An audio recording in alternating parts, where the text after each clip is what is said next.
Hugh Eaton.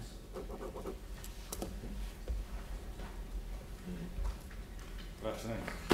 Good afternoon, welcome. Thank you.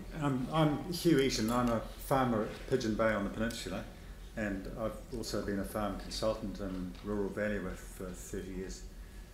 I'd like to make 2 points in support of my written submissions, and there are a couple of photographs that I'll refer to on pages 315 and 316 on the agenda.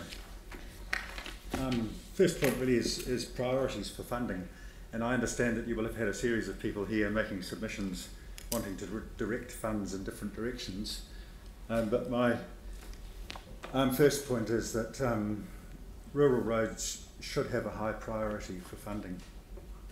They're vital for farms and for rural communities.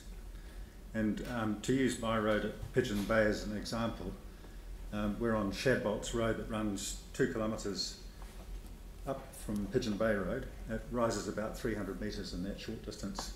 It's a narrow gravel road with wheel ruts that collect the rainwater that scoops out the gravel and cuts it down to the clay. It services 5 properties and finishes at our sheep and cattle yards at the top. So we need it for access to a steep hill country farm and to get stock trucks to the yards. Neighbours need to use it daily. For example, Dave and Amy Stronach at the top need it daily for his job as a shearer, for her part-time job in Akaroa, and to get their boys to school. If the road's badly maintained and becomes impassable in wet weather, we and our neighbours can't function. So for us it's a top priority, and we hope that the council recognises this in the long-term plan. Point 2 is about the standard of maintenance of rural roads. So in order to keep the roads in good condition and actually to save long-term costs, I feel they need to be regularly maintained. And to use Shadbolt's road as an example again, until Friday it hadn't been graded for about 18 months. There are stormwater gullies down the wheel tracks, and it's been graded flat, so there's no way the stormwater can run off the sides. On Friday, after I made the written submission, it was graded flat again, and the top section of the road was covered with sharp gravel with big stones in it. I came home on Saturday morning and found the neighbour Amy's car on blocks at the bottom of the road, missing 2 wheels because she got 2 punctures coming down the hill to take the boys to rugby. Her husband came down the hill to rescue her and got another puncture of his own.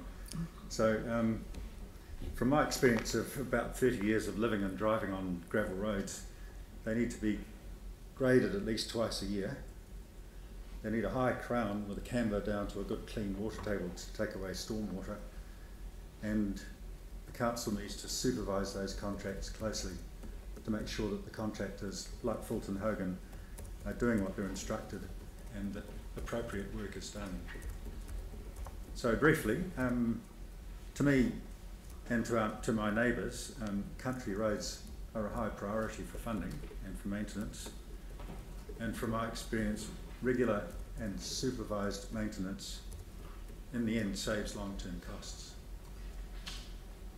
So do you have any questions, or Yep. can I elaborate? Phil. Andrew might too. Look, thank you very much for your submission. Look, one of the costs, I guess, of maintenance especially is if staff, say, have to come from Christchurch right over the hill and then go back the same day. So I'm just wondering, would there be some good contractors who could do this job the way you've described, who live on the peninsula, to save that extra travel and to have some local input into it? Yes, I don't know any personally, but I'm sure there are. And the machine that Fulton Hogan use now is a very large, expensive grader. They could probably do the job on the small country roads, the gravel roads, with a machine that's half the size and half the cost. Thank you. Yanni, sorry. Thank you. I was just interested to get some sense of the timing of when the maintenance got really bad. Are you talking just in the last sort of few years, or does it go back longer than that? We've only owned that farm for 18 months, so I don't have a long-term perspective of our road, but I've owned a batch at Little Akaloa for 20 years. And it seems to have gone back gradually. That's just an opinion. I don't have anything objective to follow it up with. And the key part about the maintenance really is regular maintenance, not coming in once every year and a half to try and patch up the damage that's been done. Look, thank you very much for taking the time to come and make a submission. We have received submissions on the generic subject before, and I have to say these roads look like other roads we've looked at, so it's certainly a powerful impact when you can bring imagery like that. So thank you very much for doing so. Thanks. Thank you. Anthony.